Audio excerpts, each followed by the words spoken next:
installations of the relief valve, it must be installed as close as possible to the pump discharge line. Another tips is do not install a valve closed or the valve shaft between the relief valve and the pump. And the relief valve is installed on the discharge line where the female connections is installed to the piping back into the day tank.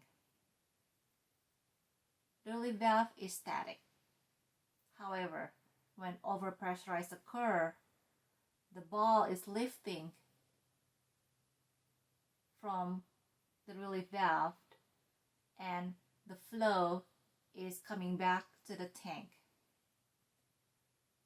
The design of the relief valve is again to protect the system, the piping, from being overpressurized. Accessory that I would like to share its technical aspect is pulsation dampener. It is generally used in positive displacement pump. The stroking in the pump causes energy through the piping that can cause vibrations.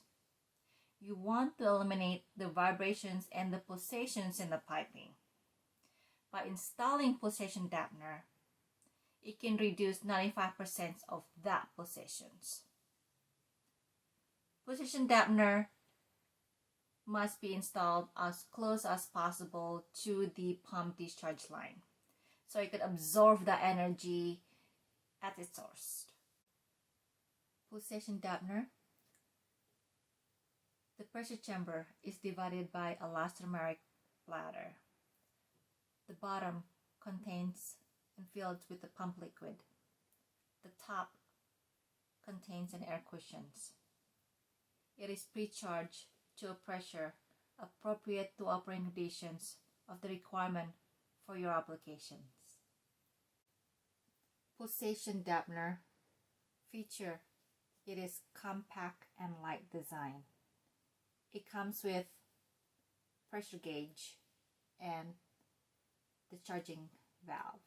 The charging valve is for charging the top portion of this unit. It's generally charged about 80% of the discharge pressure. The material available in PVC, alloy 20, and 3/16 stainless steel. The bladder comes in FKM, EPDM, and PTFE. The pressure is rated maximum up to 4,000 psi. And this particular pulsation dampeners in my hand, the item number for this particular one is PD4PV-V. So the PD stands for pulsation dampener.